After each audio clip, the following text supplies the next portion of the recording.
ആദ്യമേ ഈ സോഷ്യൽ മീഡിയയിൽ വരുന്ന നെഗറ്റീവ് റിവ്യൂവിനെ പറ്റി പറയാം.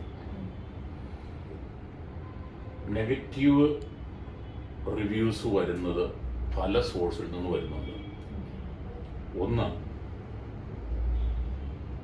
ചിലപ്പോൾ ജെന്യുവനായിട്ട് ചില കാര്യങ്ങളിൽ നല്ല ഇൻറ്റൻഷനോട് പറയുന്നുണ്ട്. ഹ്യൂമൻ റിസോഴ്സസ് എന്ന് പറയുന്നത്, മാനവ വിഭവശേഷി എന്ന് പറയുന്നതാണ് ഒരു രാജ്യത്തിൻ്റെ ഏറ്റവും വലിയ സമ്പത്ത്.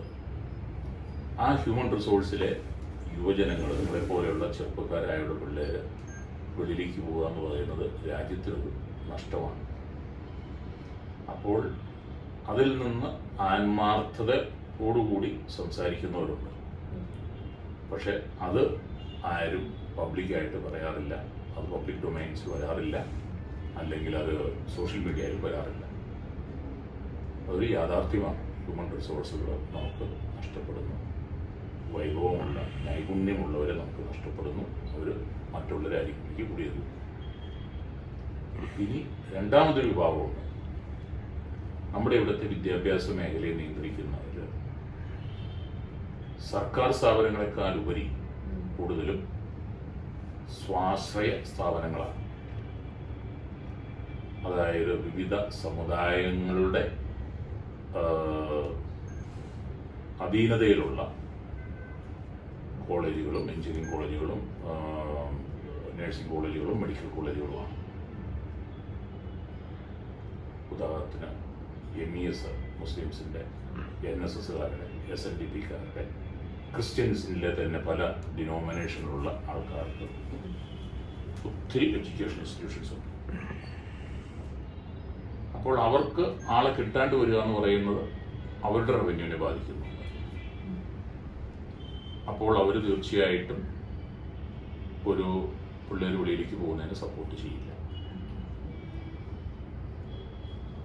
മൂന്നാമതൊരു കൂട്ട്, അവരാണ് ഇതിനകത്ത് ഏറ്റവും അപകടകാരികളായിട്ടുള്ളത്. അവരുടെ യൂട്യൂബ് ചാനലിന് അല്ലെങ്കിൽ അവരുടെ ബ്ലോഗിന് കൂടുതൽ ലൈക്ക് കിട്ടണം, അല്ലെങ്കിൽ പോപ്പുലാരിറ്റി കിട്ടണം, കൂടുതൽ റീച്ച് കിട്ടണം എന്നുള്ള വിധത്തിൻ്റെ പേരിൽ നെഗറ്റിവിറ്റി മാത്രം പ്രചരിപ്പിക്കുന്ന ഒരു സെഗ്മെൻറ്റുണ്ട്. അവർ പറയും അവിടെ പോകുന്ന പിള്ളേർ പാത്രം കഴുകുകയാണ്, അവർ പെട്രോൾ പമ്പിൽ നിൽക്കുകയാണ്, അവർ സൂപ്പർ മാർക്കറ്റിലാണ് അവർ ജോലിയാണ്, അല്ലെങ്കിൽ അവർ ലോൺ മൂവർ ഊന്നിക്കൊണ്ട് നടക്കുവാണ്. അതിനകത്ത് യാഥാർത്ഥ്യങ്ങളില്ല എന്ന് ഞാൻ പറയില്ല. പക്ഷെ ഈ പറയുന്നവരും ഇത് കേൾക്കുന്നവരും ചിന്തിക്കേണ്ട വേറൊരു ചില കാര്യങ്ങളുണ്ട് ഇതിനകത്ത്. ഇവിടെ ഇതാണെങ്കിലും അവൈലബിൾ ആണോ? അവൈലബിൾ ആണെങ്കിലും നമ്മുടെ കുട്ടികൾ ചെയ്യുമോ? മോള് ചെയ്യുമോ? മോളെ ഉൾപ്പെടെ ഏതെങ്കിലും ഹോട്ടലിൽ പാത്രം കഴുകാൻ പോവുമോ? ഇല്ല. അതേസമയം കേരളം വിട്ട് കഴിഞ്ഞാൽ നമുക്ക് അതിനോട് മടിയുണ്ടാവില്ല. കാരണം അവിടെ ചെല്ലുന്നത് മോള് കാണുന്നവർ ഇവൻ PhD വരുന്നവർക്കും അവർക്ക് റിസർച്ച് സ്കോളർഷിപ്പ് കിട്ടുന്നുണ്ടെങ്കിൽ കൂടി സ്വല്പം അഡീഷണൽ പോക്കറ്റ് മണി കിട്ടാൻ വേണ്ടിയിട്ട് അവരും ഇങ്ങനെയുള്ള പണിയോ പോകുന്നവരുണ്ട്. ഇനി ഈ ഇനിഷ്യൽ സ്ട്രഗിളിങ്ങിന് ശേഷം ഇങ്ങനെ പോകുന്നവർക്ക് രക്ഷപ്പെടാൻ പറ്റും. ഒരു ഇറക്കമുണ്ടെങ്കിൽ ഒരു കയറ്റമുണ്ട്, ഇല്ലേ? നമ്മൾ അധ്വാനിക്കാതെ, നമ്മൾ ചുരുക്കത്തിൽ നമ്മുടെ നാടൻ ഭാഷ പറഞ്ഞാൽ കൈ നനയാതെ മീൻ പിടിക്കാൻ പറ്റില്ല. ഇവിടെ കൈ നനഞ്ഞാലും മീൻ കിട്ടാനില്ല. അങ്ങോട്ടേക്ക് കയറി പോയി കഴിഞ്ഞു കഴിഞ്ഞാൽ നമ്മളിൽ എന്തെങ്കിലും ക്വാളിറ്റി ഉണ്ടെങ്കിൽ, നമ്മളിൽ എന്തെങ്കിലും സ്കില്ലുണ്ടെങ്കിൽ നമുക്ക് തീർച്ചയായിട്ടും രക്ഷപ്പെടാൻ പറ്റും, ഒരു വിധത്തിലല്ലെങ്കിൽ ഒരു വിധത്തിൽ. But it is not a cake walk. നിങ്ങൾ ചെല്ലുന്ന ദിവസം മുതൽ നിങ്ങൾ പരവതാനി വിരിച്ച സ്ഥലങ്ങളിലൂടെ നടക്കുകയോ പട്ടുമത്തയിലോ അല്ലെങ്കിൽ ഇറങ്ങുന്ന ഒരു ബോഡി ചെയറിലിരുന്നുള്ള ജോലികളോ ഒന്നും ആയിരിക്കില്ല. കഷ്ടപ്പെടണം, പഠിക്കാനുണ്ട്, പഠന രീതികളിൽ ഒത്തിരി വ്യത്യാസമുണ്ട് നമ്മുടെ നാടുമായിട്ട്. ഇവിടെ 35% മാർക്ക് കിട്ടിയാലും പാസ്സാവാം. ക്വാളിറ്റിയുള്ള യൂണിവേഴ്സിറ്റികളിൽ, വിദേശ യൂണിവേഴ്സിറ്റികളിൽ പഠിച്ച് പാസ്സാവണമെന്നുണ്ടെങ്കിൽ 80% മാർക്ക് വരെ വേണമെന്നുള്ളവരുണ്ട്. അങ്ങനെയുള്ള യൂണിവേഴ്സിറ്റികളുണ്ട്. പക്ഷേ എക്സാം ബേസ്ഡ് മാത്രമല്ല അസസ്മെൻറ്റ്. അത് നിങ്ങളുടെ അറ്റയർ, നിങ്ങളുടെ അറ്റൻഡൻസ്, നിങ്ങളുടെ ആറ്റിറ്റ്യൂഡ്, നിങ്ങളുടെ അസൈൻമെൻറ്റ്സ്, നിങ്ങളുടെ ഡിസർട്ടേഷൻ, നിങ്ങളുടെ പ്രൊജക്റ്റ് വർക്ക്, നിങ്ങളുടെ സെമസ്റ്ററിൻ്റെ എക്സാം, നിങ്ങളുടെ ഗ്രൂപ്പ് ഡിസ്കഷൻ, നിങ്ങളുടെ പെർഫോമൻസ്, നിങ്ങളുടെ ക്ലാസ്സിൽ നിങ്ങളുടെ ആക്റ്റീവ് ആയിട്ടുള്ള ഇത്, ഇങ്ങനെയുള്ള എല്ലാത്തിനും ഉണ്ട് ഓരോ കമ്പോണൻസ് ചില യൂണിവേഴ്സിറ്റികൾ അല്ലെങ്കിൽ ചില രാജ്യങ്ങൾ. ഇങ്ങനെ എല്ലാം കൂടി ചേരുമ്പോഴാണ് ഈ 60 അല്ലെങ്കിൽ 80% മാർക്ക് നിങ്ങൾക്ക് കിട്ടുന്നത്. ഇനി ഈ വിദേശ രാജ്യങ്ങളിലുള്ള പല യൂണിവേഴ്സിറ്റികളും ലോകോത്തര നിലവാരത്തിലുള്ള യൂണിവേഴ്സിറ്റികളാണ്. 1. 2, നിങ്ങൾ ഇൻഡിപെൻഡൻ്റ് ആവുക. അവിടെ വരുമ്പോൾ നിങ്ങൾക്ക് താങ്ങും തണലും ആകാനായിട്ട് നിങ്ങളുടെ പേരൻസോ നിങ്ങളുടെ സിബ്ലിങ്സോ ഉണ്ടാകും. പക്ഷെ നിങ്ങൾക്ക് പുതിയ ഫ്രണ്ട്സ് ഉണ്ടാകും. പുതിയ ഫ്രണ്ട്സ് ഉണ്ടാകുന്നതെന്ന് പറയുന്നത് വേൾഡ് വൈഡ് ആയിട്ടുള്ള ഫ്രണ്ട്സാണ്. നിങ്ങൾ പഠിക്കാൻ പോകുന്ന ഒരു യൂണിവേഴ്സിറ്റി ഒരു നല്ല നിലവാരമുള്ള ഒരു യൂണിവേഴ്സിറ്റി ആണെങ്കിൽ ഏറ്റവും ചുരുങ്ങിയത് ഒരു 45 തൊട്ട് 60 വിദേശ രാജ്യങ്ങളിൽ നിന്നുള്ള പിള്ളേർ അവിടെ ഉണ്ടാവും. അപ്പോൾ ആ കുട്ടികളുടെ ആയിട്ട് ഫ്രണ്ട്ഷിപ്പ് സ്ഥാപിക്കാൻ, അവിടുത്തെ സാധ്യതകൾ എന്താണെന്ന് അറിയാൻ, പരസ്പരം അങ്ങോട്ടും ഇങ്ങോട്ടും ചർച്ച ചെയ്യാൻ, നിങ്ങളുടെ വിജയകരമായ നിങ്ങൾ പഠനം പൂർത്തിയാക്കി കഴിയുമ്പോൾ അവിടെ ഈ നിങ്ങൾ പഠിക്കുന്ന രാജ്യത്ത് ജോലി സാധ്യത ഇല്ലെങ്കിൽ ആ രാജ്യത്ത് എന്തെങ്കിലും ജോലി സാധ്യത എന്നുള്ളത് തിരക്കാൻ സാധിക്കും. ഈ വേഴ്സ് കം വേഴ്സ് കേസ് നിങ്ങൾ തിരിച്ചു വരേണ്ടി വന്നാൽ തന്നെ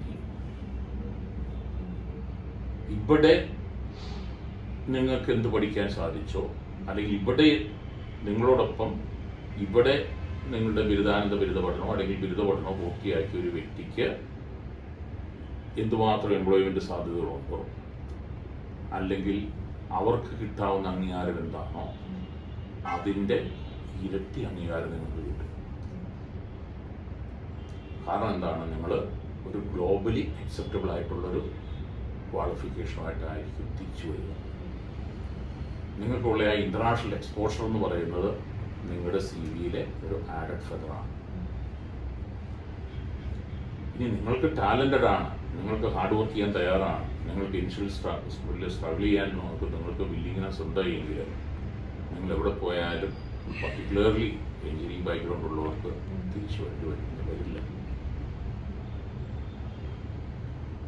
ഇപ്പം പൊതുവെ ഇന്ത്യൻസ്, പർട്ടിക്കുലർലി നോർത്ത് ഇന്ത്യൻസ്, ഇനി പ്രിഡോമിനൻ്റ്ലി ഗുജറാത്തിൽ നിന്നുള്ളവർ, പഞ്ചാബിൽ നിന്നുള്ളവർ, ഇന്നത്തെ തെലുങ്കാനയും ആന്ധ്രയും കൂടി അവിവിക്ത ആന്ധ്രാപ്രദേശിൽ നിന്നുള്ളവർ, അവരൊക്കെ പണ്ട് മുതൽ ഒരു രാജ്യമല്ലേ വേറൊരു രാജ്യം, ഒരു രാജ്യത്തെ ഓപ്പർച്യൂണിറ്റി സ്റ്റാഗ്നൻ്റ് ആകുമ്പോൾ അടുത്ത രാജ്യത്തേക്ക് മൂവ് ചെയ്യും, അടുത്ത രാജ്യത്തെ ഓപ്പർച്യൂണിറ്റീസ് സ്റ്റാഗ്നൻ്റ് ആകുമ്പോൾ മൂന്നാമത്തെ രാജ്യത്തേക്ക് മൂവ് ചെയ്യും, അങ്ങനെ മൂവ് ചെയ്യുന്നവരാണ്.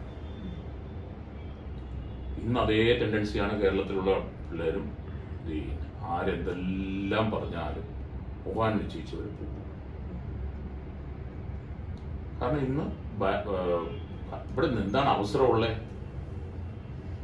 ഇപ്പോൾ മോളുടെ ക്ലാസ്മേറ്റ്സ് ബാച്ച്മേറ്റ്സ് ആരെങ്കിലും പുറത്തിറങ്ങിയവർ 20,000 രൂപ കൂടുതൽ വരുമാനത്തോട് ജോലി ചെയ്യുന്നവരുണ്ടോ? അങ്ങനെ ഉണ്ടെന്നുണ്ടെങ്കിൽ അത് നിങ്ങൾക്ക് ഒരു 2 വീലർ അല്ലെങ്കിൽ 4 വീലർ ഉണ്ടെങ്കിൽ അതിനകത്ത് ഇന്ധനം നിറയ്ക്കാൻ കഴിയുമോ ഒരു മാസം? ഇല്ല. അപ്പോൾ വീണ്ടും ഒരു ഐസ്ക്രീം കഴിക്കണമെങ്കിൽ ഹോട്ടലിൽ നിന്ന് ഒരു ചേഞ്ചിന് വേണ്ടിയിട്ട് ഒരു ദിവസം ഹോട്ടലിൽ നിന്ന് ഒരു ഫുഡ് കഴിക്കണമെന്നുണ്ടെങ്കിൽ വീണ്ടും പേരൻസിനെ ഡിപ്പെൻഡ് ചെയ്യേണ്ട അവസ്ഥയാണ്. അപ്പോൾ ആ 20,000 രൂപ 25,000 രൂപയാണ് അറ്റ് ദ മോസ്റ്റ് മാക്സിമം ഇവിടെ ജോലിക്ക് സാധ്യതയെങ്കിൽ വിദേശ രാജ്യത്ത് പോയി കഴിയുമ്പോൾ നിങ്ങൾക്ക് പാർട്ട് ടൈം ജോലി കിട്ടാൻ ബുദ്ധിമുട്ടുള്ള സ്ഥലങ്ങളുണ്ട്, ബുദ്ധിമുട്ടില്ലാത്ത സ്ഥലങ്ങളുണ്ട്. വരുമാനം കൂടുതൽ കിട്ടുന്ന രാജ്യങ്ങളുണ്ട്, പാർട്ട് ടൈം ജോലി കിട്ടുന്നു, കുറവ് കിട്ടുന്ന രാജ്യങ്ങളുണ്ട്. അത് കറക്റ്റായിട്ട് ഗൈഡ് ചെയ്യാവുന്നവരടുത്തേക്ക് ചെല്ലണം. അപ്പോൾ നിങ്ങൾക്ക് അങ്ങനെ കറക്റ്റായിട്ടുള്ള ഗൈഡൻസ് കിട്ടിക്കഴിഞ്ഞാൽ നിങ്ങൾക്ക് ഈസി ആയിട്ട് അത് ചെയ്യാം. ഫോർ എക്സാമ്പിൾ എഞ്ചിനീയറിംഗ് ഗ്രാജുവേറ്റ്സ് ഇപ്പോഴത്തെ അവസ്ഥയിൽ ഇംഗ്ലീഷ് സ്പീക്കിംഗ് കൺട്രിയാണ് നിങ്ങൾ ചൂസ് ചെയ്യുന്നത് എങ്കിൽ I would suggest Australia. Canada മോശമാണെന്നല്ല ഞാൻ പറഞ്ഞത്. കാനഡയിലേക്ക് 2 വർഷം അവർ കുറച്ച് അനുവദി പോകുന്ന സ്റ്റുഡൻറ് വിസയുടെ എണ്ണത്തിൽ അവർ ചില റെസ്ട്രിക്ഷൻസ് കൊണ്ടുവന്നിട്ടുണ്ട്. കാനഡയിൽ ടൊറൻഡോ എന്ന് പറയുന്ന സിറ്റിയിൽ ഷോർട്ടേജ് ഉണ്ട്, പാർട്ട് ടൈം ജോബിനാണെങ്കിലും കോസ്റ്റ് ഓഫ് ലിവിങ് കൂടുതലാണ്. പക്ഷെ കാനഡ എന്ന് പറയുമ്പോൾ ടൊറൻഡോ മാത്രമല്ല എന്നും മറ്റു പല പ്രൊവിൻസുകളുണ്ടെന്നും മറ്റു പ്രൊവിൻസിലേക്ക് പോയി കഴിഞ്ഞാൽ ജോലി സാധ്യതകളുണ്ടെന്നും പറഞ്ഞു കൊടുക്കാൻ അറിയാവുന്ന കൺസൾട്ടൻസിൻ്റെ അടുത്ത്, അല്ലെങ്കിൽ നിങ്ങൾ എന്നോടത്ത് പോയാൽ നിങ്ങൾക്ക് രക്ഷപ്പെടാമെന്ന് അറിയാവുന്ന ഒരു കൺസൾട്ടൻ്റെ അടുത്ത് സ്റ്റുഡൻസ് ചെല്ലുന്നില്ല. അവർ മറിച്ച് ബ്രാൻഡിങ്ങിൻ്റെ പുറകെ, ഏത് ഏജൻസിയുടെ ആണോ കൂടുതൽ പരസ്യം വരുന്നത് അവരുടെ പുറകെ പോകും. അവിടെ ചെല്ലുമ്പോൾ അവിടെ ഇൻഎക്സ്പീരിയൻസ്ഡ് ആയിട്ടുള്ള കൗൺസിലേഴ്സിനായിരിക്കും അവർക്ക് കിട്ടുക. അവർ സരസമായിട്ട് കാര്യങ്ങൾ അവതരിപ്പിക്കും, ചിരിച്ച് കൊഞ്ചിക്കൊഴിഞ്ഞ് കാര്യങ്ങൾ പറയുന്നു. അവരതിനകത്ത് കൺവിൻസ്ഡ് ആവുന്നു, അവർ കയറിപ്പോകുന്നു, അവർ പെട്ടുപോകുന്നു. അല്ലെങ്കിൽ ഇവരുടെ ഫ്രണ്ട്സോ റിലേറ്റീവ്സോ ഈ പറഞ്ഞ ടൊറൻറ്റോയിലുണ്ടാവാം, അതുകൊണ്ട് ടൊറൻറ്റോ ചൂസ് ചെയ്തവരുണ്ടാവാം. ഇപ്പം ന്യൂസിലൻഡ് എന്ന് പറഞ്ഞു കഴിഞ്ഞാൽ ആൾക്കാർക്ക് അറിയാവുന്നത് ഓക്ലൻഡ് എന്ന് പറയുന്ന സിറ്റിയാണ്. സാധാരണ ആൾക്കാർക്ക് അറിയാവുന്നത്. ന്യൂസിലൻഡ് ചൂസ് ചെയ്യുന്ന ഒരു വ്യക്തി ഓക്ലൻഡ് എന്ന് പറയും. ഓക്ലൻഡിനപ്പുറവും വേറെ പല സിറ്റികളുണ്ടെന്നും അങ്ങോട്ടേക്ക് പോയി കഴിഞ്ഞാൽ സാധ്യതകളുണ്ടെന്നുള്ളതും പറഞ്ഞു കൊടുക്കാൻ അറിയാവുന്നൊരു കൗൺസിലർ ഉണ്ടെന്നുണ്ടെങ്കിൽ അത് പറഞ്ഞു കൊടുക്കുകയും ആ കൗൺസിലർ ഈ കേൾക്കുന്ന വിദ്യാർത്ഥിക്ക് ഒരു വിശ്വാസം വരികയും ചെയ്യുവാണെങ്കിൽ അങ്ങോട്ട് പോയാൽ ചിലപ്പോൾ രക്ഷപ്പെട്ടു പോകാം. എന്ന് പറഞ്ഞ പോലെ ഓസ്ട്രേലിയയിൽ 2 വർഷത്തെ മാസ്റ്റേഴ്സ് പഠിച്ചാൽ 2 വർഷം സ്റ്റേ ബാക്ക്. അത് റീജിയണൽ ഏരിയ എന്ന് പറഞ്ഞു കഴിഞ്ഞാൽ കാടൊന്നുമല്ല. അഡലെയ്ഡ് സൗത്ത് ഓസ്ട്രേലിയയുടെ ക്യാപിറ്റലാണ്, റീജിയണൽ ഏരിയയാണ്. പെർത്ത് വെസ്റ്റേൺ ഓസ്ട്രേലിയയുടെ ക്യാപിറ്റലാണ്, റീജിയണൽ ഏരിയയിലായിട്ടാണ് കൗണ്ട് ചെയ്യപ്പെടുന്നത്. അങ്ങനെ ഞാൻ എക്സാമ്പിൾ പറഞ്ഞതാണ്. അങ്ങനെയുള്ള ഏരിയകളിലേക്കാണ് നിങ്ങൾ പഠിക്കാൻ പോകുന്നതെങ്കിൽ 2-ന് പകരം അഡീഷണൽ 2 വർഷത്തോടെ നിങ്ങൾക്ക് സ്റ്റേ ബാക്ക് കിട്ടി. അപ്പോൾ 4 വർഷമായി. എഞ്ചിനീയറിംഗിൻ്റെ മിക്ക ബ്രാഞ്ചുകളും അവിടുത്തെ സ്കിൽഡ് ഓക്യുപ്പേഷൻ ലിസ്റ്റിലുള്ളതാണ്. അപ്പോൾ അങ്ങനെ സ്കിൽഡ് ഓക്യുപ്പേഷനുള്ള ഒരു പ്രൊഫഷനാണ് നിങ്ങൾ പഠിക്കാൻ പോകുന്നതെങ്കിൽ നിങ്ങൾക്ക് വീണ്ടും 1 വർഷത്തോടെ കിട്ടും. അപ്പോൾ 5 വർഷത്തെ സ്റ്റേ ബാക്ക്. അപ്പോൾ നിങ്ങളുടെ total duration you have spent in Australia become 7 years altogether. ആ 7 yearsൽ നിങ്ങൾക്ക് തീർച്ചയായിട്ടും ഒരു ജോലിയുടെ കിട്ടും. ചെന്നിറങ്ങിയ പിറ്റേ ദിവസം കിട്ടുമെന്നല്ല ഞാൻ പറഞ്ഞു. പഠിച്ചിറങ്ങിയതിൻ്റെ നെക്സ്റ്റ് ഡേ നിങ്ങൾക്ക് കിട്ടുമെന്നല്ല ഞാൻ പറഞ്ഞു. ഇനി അഥവാ കിട്ടിയില്ലെങ്കിൽ തന്നെ ഈ 7 വർഷം കൊണ്ട് നിങ്ങൾ ഇൻവെസ്റ്റ് ചെയ്ത പഠിക്കാൻ വേണ്ടിയിട്ട് നിങ്ങൾ മീറ്റ് ചെയ്ത എക്സ്പെൻസ് ഞാൻ പറയില്ല. It's an investment. ആ ഇൻവെസ്റ്റ്മെന്റിന്റെ 10-fold റിട്ടേൺസ് നിങ്ങൾക്ക് കിട്ടും. Then why should you go? ഇവിടെ പഠിക്കുന്നതിനേക്കാളും ടെക്നിക്കലി അഡ്വാൻസ്ഡ് ആയിട്ടുള്ള ട്രെയിനിങ് അവിടെ കിട്ടും. ഇവിടത്തെക്കാളും വേൾഡ് റാങ്കിങ്ങിൽ മുൻപന്തിയിൽ നിൽക്കുന്ന യൂണിവേഴ്സിറ്റിയിൽ പഠിക്കാൻ സാധിക്കും. നിങ്ങളുടെ ലാംഗ്വേജ് ഇമ്പ്രൂവ് ആവും, നിങ്ങളുടെ സോഫ്റ്റ് സ്കിൽ ഇമ്പ്രൂവ് ആവും, നിങ്ങൾക്ക് വേൾഡ് വൈഡ് ഫ്രണ്ട്ഷിപ്പ് ഉണ്ടാക്കാൻ സാധിക്കും. പഠിച്ചുകൊണ്ടിരിക്കുമ്പോൾ തന്നെ നിങ്ങൾക്ക് പാർട്ട് ടൈമായിട്ട് ഇമേജസ് അനുസരിച്ചിട്ട് $24 ഒരു മണിക്കൂറുണ്ട്. ഇനി നോൺ യൂറോപ്യൻ കൺട്രീസാണ് നിങ്ങൾ യൂസ് ചെയ്യുന്നതെങ്കിൽ നിങ്ങൾക്ക് ബെസ്റ്റ് ഓപ്ഷൻ ജർമ്മനിയാണ്. ഇലക്ട്രോണിക്സ് ആൻഡ് കമ്മ്യൂണിക്കേഷനൊക്കെ ആണെങ്കിൽ നിങ്ങൾ CGPA ഒരു 7.0 ഉണ്ടെന്നുണ്ടെങ്കിൽ നിങ്ങൾക്ക് ഇംഗ്ലീഷ് പ്രോഗ്രാംസ് ഇംഗ്ലീഷ് മീഡിയത്തിൽ തന്നെ നിങ്ങൾക്ക് മാസ്റ്റേഴ്സ് ട്യൂഷൻ ഫീസ് കൊടുക്കാതെ പഠിക്കാം. അത് നിങ്ങൾക്ക് മാത്രമല്ല, എഞ്ചിനീയേഴ്സിന് മാത്രമല്ല, ഉള്ള ബ്രാഞ്ചിലുള്ള പിള്ളേർക്ക് അത് ഈ പോസിബിലിറ്റീസ് ഉണ്ട്. പക്ഷേ അവിടെ നിങ്ങൾ അറിയേണ്ട ഒരു കാര്യം, നിങ്ങൾക്ക് അവിടെ പഠിച്ചു എന്നതുകൊണ്ട് നിങ്ങൾക്ക് അവിടെ ജോലി കിട്ടില്ല. കാരണം ജർമ്മൻസ് ഇംഗ്ലീഷ് അറിയാവുന്നുണ്ടെങ്കിലും അവർ ഇംഗ്ലീഷ് സംസാരിക്കുന്നതുകൊണ്ട് അവർക്കൊരു പുച്ഛമാണ്. നമ്മുടെ തമിഴന്മാർക്ക് ഹിന്ദിയോട് എങ്ങനെയാണോ വെറുപ്പ് എന്ന് പറഞ്ഞതുപോലെ അവർക്ക് ഇംഗ്ലീഷ് സംസാരിക്കുന്നതോട് അവർക്കൊരു വെറുപ്പാണ്. അപ്പോൾ ജർമ്മൻ ലാംഗ്വേജ് അറിയിക്കും. അപ്പോൾ ജർമ്മൻ ലാംഗ്വേജിൽ നിങ്ങൾക്ക് ഒരു പ്രൊഫഷൻസിയോടെ ഈ പഠിച്ചുകൊണ്ടിരിക്കുന്ന സമയം കൊണ്ടോ അല്ലെങ്കിൽ പഠനത്തിന് ശേഷമുള്ള സ്റ്റേ ബാക്ക് 1.5 വർഷം സ്റ്റേ ബാക്ക് ഉണ്ട്. അപ്പോൾ 2 വർഷത്തെ മാസ്റ്റേഴ്സ് അത് അതിബുദ്ധിമാന്മാരും അതിബുദ്ധിമതികളും 2 വർഷം കൊണ്ട് കംപ്ലീറ്റ് ചെയ്യില്ല. അവർ അസൈൻമെൻറ്റോ ഡിസർട്ടേഷൻ്റെ സബ്മിഷൻ ഇച്ചിരി നീട്ടും, കാരണം വിസയുടെ ലെങ്ത് നീട്ടി കിട്ടാൻ വേണ്ടിയിട്ട്. ഇത് ഞാൻ ഇത് വളഞ്ഞ വഴി പറഞ്ഞ് തന്നു എന്ന് പറയരുത്, ഞാൻ ചില സംഭവിക്കുന്ന ചില കാര്യങ്ങൾ പറഞ്ഞു തന്നതാണ്.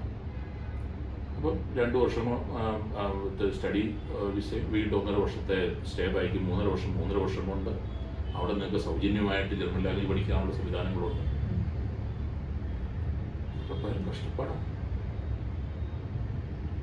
നിങ്ങൾ ഈ ലാംഗ്വേജ് പ്രൊഫഷൻസി അച്ചീവ് ചെയ്യുന്നതോട് വരെ നിങ്ങൾ കഷ്ടപ്പെടണം. അത് കഴിഞ്ഞാൽ പിന്നെ you can easily crack A job, you well paid job. നിങ്ങൾക്ക് ടാലൻറ്റോടെ വേണം. കാരണം എഞ്ചിനീയറിംഗ് ഗ്രാജുവേറ്റ്സിന് ജർമ്മനിയിൽ നിങ്ങൾ ബിടെക് കഴിഞ്ഞ് എംടെക് കഴിയുമ്പോൾ എംടെക്കിന് ഒരു ജോബ് ഓഫർ കൊടുക്കണമെന്നുണ്ടെങ്കിൽ അതിന് ഒരു സ്ലാബ് സർക്കാർ നിശ്ചയിച്ചിട്ടുണ്ട്. മാസ്റ്റർ ലെവൽ ക്വാളിഫിക്കേഷൻ കഴിഞ്ഞവർക്ക് മിനിമം ഇത്ര സാലറി ഓഫർ കൊടുക്കണം എന്ന്. ആ സാലറി നിങ്ങൾക്ക് ഓഫർ കിട്ടണമെന്നുണ്ടെങ്കിൽ നിങ്ങൾക്ക് അതിനുള്ള ടാലൻറ്റ് ഉണ്ടാവണം. ടാലൻറ്റ് നിങ്ങൾ ഡെവലപ്പ് ചെയ്യണം, അതിനുള്ള എഫർട്ട് നിങ്ങൾ എടുക്കണം. അല്ലാതെ ഏജൻസി പറഞ്ഞു, ഷെമോട്ട് എന്ന് പറഞ്ഞ ഏജൻസി പറഞ്ഞു, അല്ലെങ്കിൽ ഷെമോട്ടിലെ സാരി എബ്രഹാം എന്ന് പറയുന്ന സാറ് പറഞ്ഞു എന്നും പറഞ്ഞാൽ ആരും ജോബ് തരില്ല. ട്രമൻഡസ് ഓപ്പർച്യൂണിറ്റീസ് ആണ് there. അപ്പോൾ ഈ കഴിഞ്ഞ ആഴ്ച ജർമ്മൻ ചാൻസലറും ഇന്ത്യൻ പ്രൈം മിനിസ്റ്ററുടെ ഒരു എഗ്രിമെൻറ്റിലൂടെ വെച്ചു. സ്കിൽഡ് ആയിട്ടുള്ള ആൾക്കാർ 20,000 നിന്ന് നേരെ ഇയർലി 90,000 ആയിട്ട് ഇൻക്രീസ് ചെയ്യും. 1 വർഷം കൊടുക്കുന്ന വിസ. ഈ പേര് പറഞ്ഞ് പല ഏജൻസികളും ഇപ്പോഴേ ആൾക്കാരുടെ അടുത്ത് നിന്ന് പൈസ മേടിച്ചു തുടങ്ങി.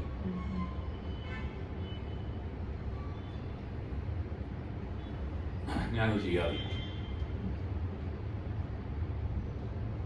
By 2030 they need minimum 20 lakhs skilled employees എന്നാണ് അവരുടെ ഔദ്യോഗികമായിട്ടുള്ള രേഖ പറയുന്നത്.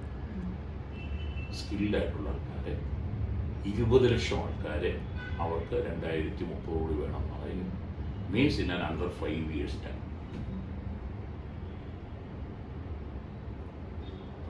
Non English speaking European countries ആണെങ്കിൽ Germany is the best option.